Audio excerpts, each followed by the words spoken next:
بسم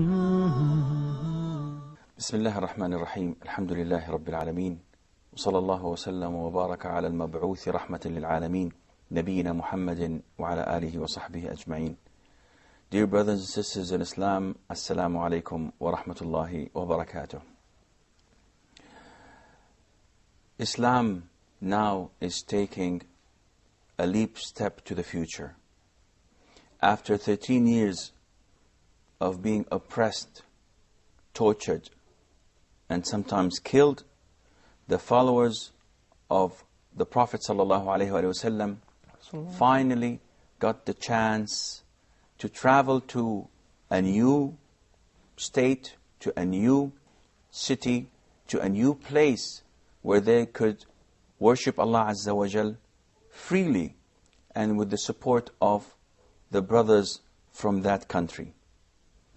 The Prophet ﷺ, through the last 3 years in Mecca, met men on the seasons of pilgrimage, on the markets of the Arabs, presented his case, recited the Quran. Some of them accepted Islam, some of them rejected it. But no one gave him the support and protection he needed. 2 years before his migration to Medina, he met 6 men from the tribe of Khazraj, from Yathrib, from Medina, who were convinced of what he said and embraced Islam on the spot. He sent with them Mus'ab ibn Umair, may Allah be pleased with him, who went to Medina and started to call the people of Medina. And he succeeded in his mission. The following year, on the 13th year, after the first revelation was given to the Prophet ﷺ, 73 men and 2 women came and gave the second pledge of allegiance to the Prophet ﷺ, inviting him to come and migrate to Medina. Now, it was a turning point. Soon afterwards, the Prophet ﷺ decided that his companions should migrate to Medina. And they went one by one. Among the very first to go, Abu Salama ibn Abd al-Asad, one of the great companions of the Prophet ﷺ, and his brother, who was breastfed with the Prophet ﷺ by the maid of Abu Lahab, Thuwayba. Also, Mus'ab ibn Umair, who went there before everyone else to prepare and pave the way. Ibn Maktoum, the blind man who the Prophet ﷺ was told by Allah subhanahu wa ta'ala that he should not have turned his face from this blind man trying to call the dignitaries of Quraysh, and instead he should have answered and attended the question of this blind man because he was a true believer of Allah. Umar ibn al-Khattab and so many others tried and went to migrate to Medina and succeeded. But many have failed. Many have failed because the pagans would prevent them, either by not allowing them to take their money. In one case, Suhaib al-Rumi, who was a slave and then was bought off and set free. Suhaib al-Rumi, may Allah be pleased with him, wanted to migrate to Medina. So he left. The pagans did not leave him alone. They followed him until when he was in the middle of the way, they told him that you cannot migrate. He told them, why can't I migrate? I am going to worship Allah freely and I'm fleeing your country. So what else do you want from me? They told him, we have to prevent you because you came to us as a beggar, a poor man. You did not have anything. And over the years, you managed to raise a fortune because he was a craftsman. He used to make swords and so on, a blacksmith or something of that kind. So he told them, after spreading all of his arrows that he had with him in his sack, O pagans of Mecca, you know that I am among the greatest of you in archery. If I shoot one of my arrows, I usually hit a bullseye. And by Allah, you come closer to me and I will shoot you with all the arrows that I have and then fight you with my sword until I die.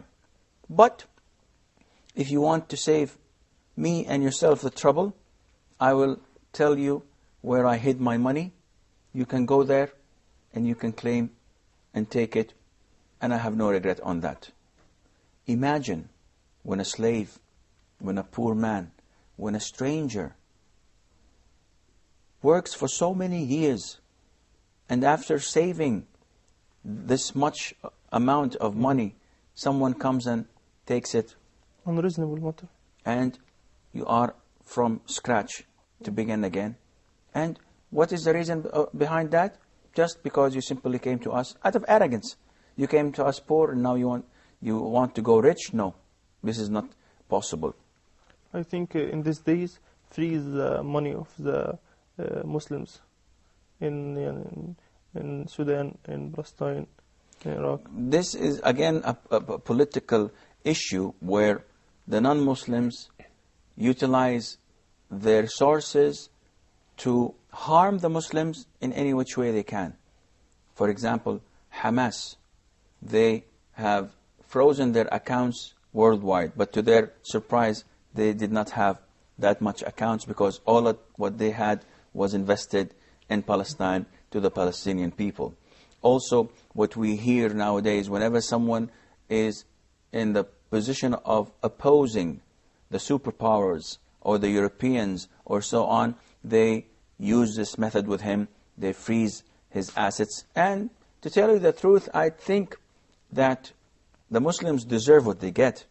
Why do you invest? Why do you put your money in their banks? Yes. As long as you don't have anything to fear. But usually the tyrants and those who embezzle and those who steal from the treasuries of their countries take these money and hide it in Swiss banks, so that one day if they had to flee and go away and run from their crimes, they would have a place safe for them to stay. Suhaib al-Rumi showed them where his money was, and they left him and he went to Medina. The minute he reached Medina, the Prophet ﷺ, because he traveled and migrated after the Prophet ﷺ, the Prophet told him, you have succeeded in your trade, Aba Yahya. Suhaib, whose name was Aba Yahya, he told him that it was indeed a successful transaction because you gave them this worldly money, but you've gained your freedom and you made your migration, which meant that the price he paid was everything that he ever owned in his life. This is a successful trade with Allah. Of course, he was trading with Allah because he migrated and left everything. So the first thing they tried is to block the money and prevent them from taking their money, the pagans. The second thing was trying to stop them from taking their wives and children. In this, exactly what happened with Salama and Abu Salama, may Allah be pleased with them both. Salama bint Abi Umayyah wanted to migrate with her husband. When the husband went, she wanted to go. She was faced with the family of her husband and her own family, Al-Mughira. And each one of them prevented her from going. For her family, the tribe of Al-Mughira, they said, we cannot allow you to go and follow your husband. You stay with us. And she had a small child with her. The family of the husband, the family of Abi Salama, said that, well, if she cannot go, then the boy stays with us. because the boy has to go with his father, and we will not keep him with you and your tribe. And they started pulling the boy until the boy's arm was dislocated. He was a child. And they took the child away from her husband's family. And she spent months, every single day. She goes to the border of Mecca from morning time until the evening, crying until sunset, and going back, because she was deprived of her husband. She cannot follow him, and she was deprived of her child, until she was met by Uthman ibn Talha al-Shaybi, who saw her once, and she, or the family, her family, felt sorry for her before that. And they said, well, okay, after seeing the situation you have reached, seeing your crying and tears and weeping, they felt soft for her. They told her, you may leave and follow your husband. And when the family of her husband saw this, they gave her back her child and told her, okay, then if you are allowed to go and follow your husband, then you may take your son. So she took a camel, and she rode on the camel with her son, and went outside of Mecca. She did not know the road, and she was on her own, a female with a child traveling at this distance. It could have taken them 2 or 3 days. That was too much. So one of the dignitaries and noble people of Mecca saw her, and he was Uthman ibn Talha al-Shaybi, one of the people that the Prophet ﷺ gave the key of the Kaaba to. So he told her, where are you going, O daughter of Abi Umayyah? She told him, I'm going to follow my husband in Medina. He looked at her and said, on your own? This is something that cannot be accepted. And he guided her to Medina. She is telling us, by Allah, I have never seen a companion more honorable than him. He never talked to me, and he never looked at me. And whenever we wanted to rest, he would do something with the camel so that it would go on down and sit on its 4 feet, and then he would retreat and give his back to me and ask me to dismount. And whenever I dismounted, he used to go and take the saddle off the camel, feed it, water it, take care of it, while I am away from him. Also, he was non-Muslim. He was not a Muslim, but I'm going to continue, inshallah, just after the break.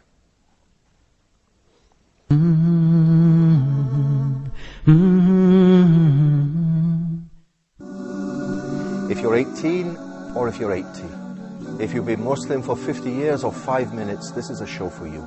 You know, when 5 times a day our foreheads touch the ground in prayer, we beg for what's most important in our lives. We want to be good people, better Muslims. We want to serve Allah Almighty with all our hearts. In this show, Let's Talk, every week we're going to talk about Islam and life, how to relate with other people and how to serve Allah. We'll have studio guests, we'll have a live studio audience, there'll be an email for you to write to, talk@huda.tv. So if you're looking for something different, looking for something that will make you think, maybe even touch your heart, this is the show for you.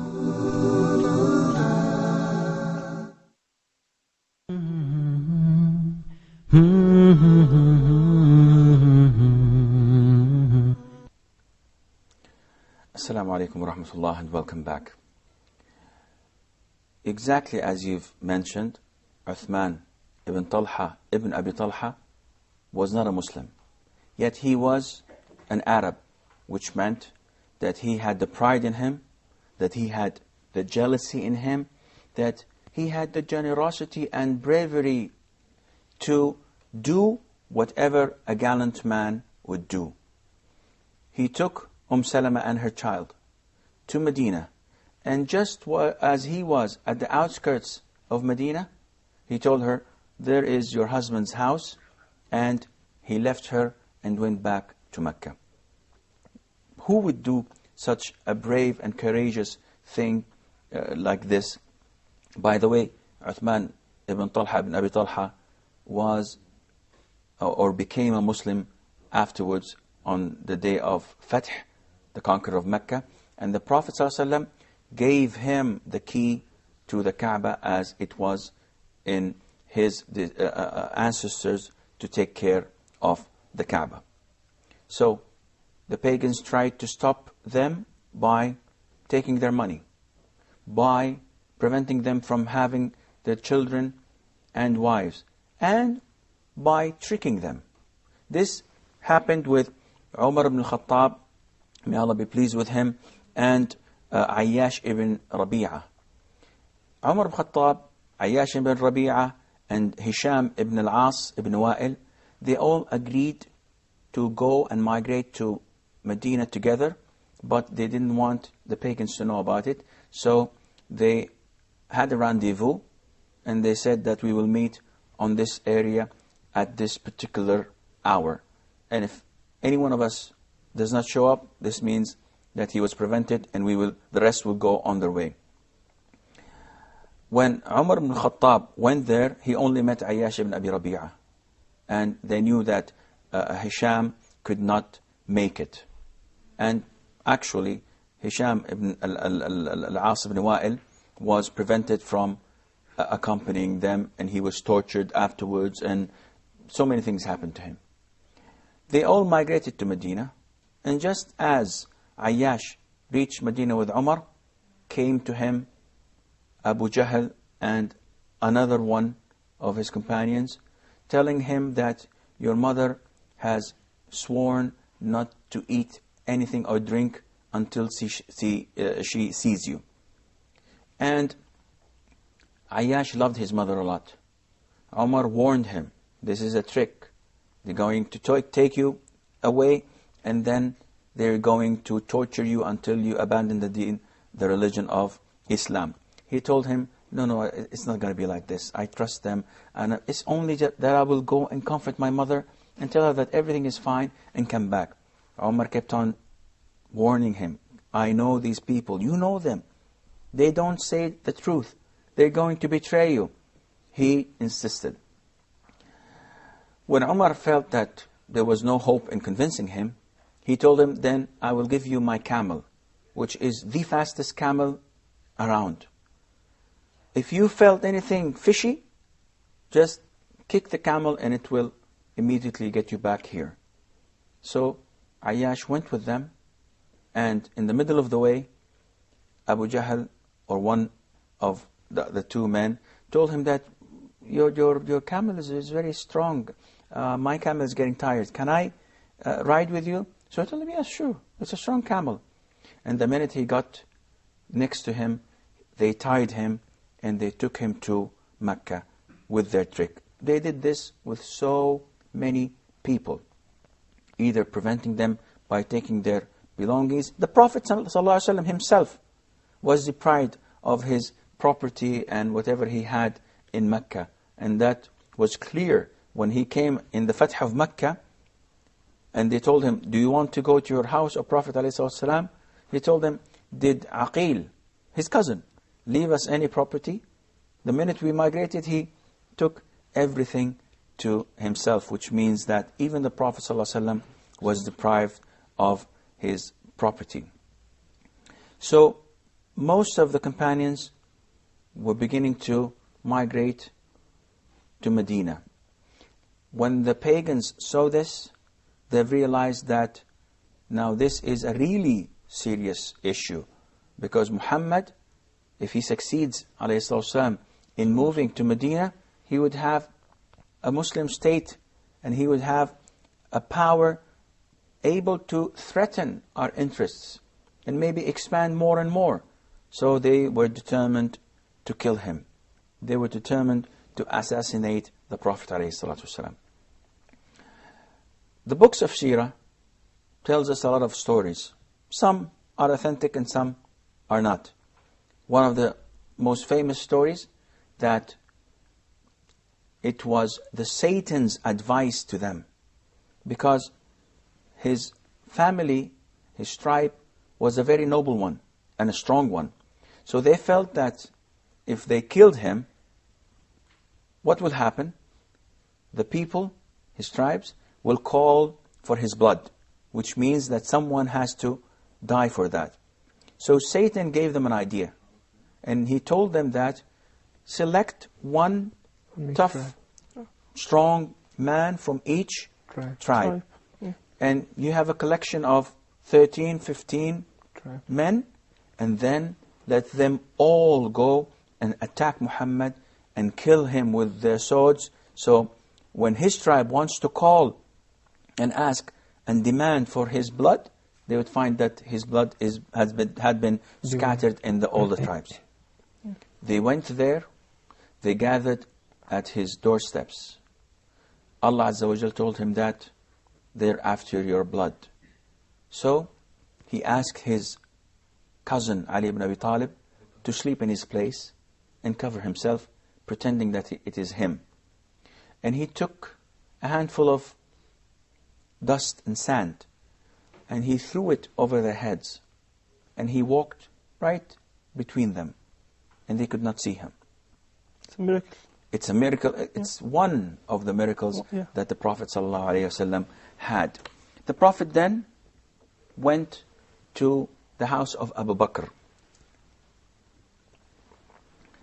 Aisha, may Allah be pleased with her, said that the Prophet used to visit Abu Bakr's house in the morning and just before nightfall. But on that day, he came in the middle of the day. And this was before the attempt of assassination, of course. He told Abu Bakr, when he saw him, the Prophet came covering his face so that nobody would recognize him. And the Prophet ﷺ came into the house, asked Abu Bakr to let out whoever was in the room. So Abu Bakr said, "O Prophet of Allah, they are your family. It's my wife and my children, so you have nothing to fear." So the Prophet ﷺ told him, "O Abu Bakr, Allah Azza wa Jal has given me the permission to migrate to Medina." So the first thing that jumped to Abu Bakr's mind was the companionship. "O Prophet of Allah, can I come with you? Can I accompany you?" So the Prophet ﷺ approved him and agreed to him. So he burst into tears out of joy because of this great honor. Aisha, may Allah please with her, said, "I've never seen anyone cry out of joy except this time. This was the first for me to see someone crying out of joy." This indicates a great love to the Prophet Muhammad. Indeed, no one loved the Prophet ﷺ more than Abu Bakr. And the Prophet ﷺ had never ever loved anyone from the companions more than Abu Bakr. We are told Amr ibn al-As, who was one of the enemies of Islam, once he reverted to Islam and accepted it, he said, "There wasn't a time that I had seen the Prophet ﷺ without him smiling in my face." This is the nature of the Prophet. Whenever he sees someone ﷺ, he smiles in his face. But Amr ibn al-As thought that the Prophet ﷺ liked him and respected him more than the other companions, though he was only 6 months or 1 year in Islam. So he says, I approached the Prophet ﷺ. I told him, "O Prophet of Allah, whom among the people that you love most?" So he said, "Aisha." So Amr ibn al-As said, "Well, I missed this one." No, let me rephrase. I mean from men. Who is the most man among all the companions, among all the people that you love most? So he said, "Her father." And that is Abu Bakr as-Siddiq. Only then Amr ibn al-As knew that it was not him, so he left this issue. Abu Bakr had enormous love for the Prophet ﷺ, as the Prophet ﷺ himself had great love and respect to Abu Bakr. So Abu Bakr immediately said, "O Prophet of Allah, I have 2 camels. Take one of them. It's a gift." The Prophet said, "No way. I have to pay you for this. Because this is a form of worship. I am migrating to Allah, and this has to be from my own pocket. And he accepted that. This was the preliminary stages for hijrah. They had assured their right. They had assured and ensured that they had a guide, because they had Abdullah ibn Arqat, who was not a Muslim at the time, but he was a knowledgeable person of the ways and the routes to Medina, and they needed a guide. And also the Prophet ﷺ ensured that Abdullah ibn Abi Bakr would bring them the news of what's going on in Medina, and Amir ibn Fuhayra, who was a slave and servant of Abu Bakr, would take the sheep, and every now and then at the beginning of the day or at the end of the day, give them some milk of it, as if he was caring for his sheep, not as if he knew where they were. On that designated night, the Prophet ﷺ and Abu Bakr left Mecca, headed to the cave called Ghar Thor, the cave of Thor. And they stayed there for 3 nights. The people of Mecca were on their heels. They were trying their best to locate them, because they had a problem. If he succeeds in fleeing Mecca, this means the end of Quraysh, and the end of their idols. They knew that he will prevail. So they put a bounty on his head, and everybody was looking. And to the extent that they once reached to that cave where the Prophet ﷺ was hiding with his companion Abu Bakr. But unfortunately, we have to stop here, and inshaAllah Azza wa Jal, when we meet next time, we will continue with the great story of the hijrah of the Prophet sallallahu alaihi wasallam. And until then, fi amanillah, wassalamu alaikum wa rahmatullahi wa barakatuh.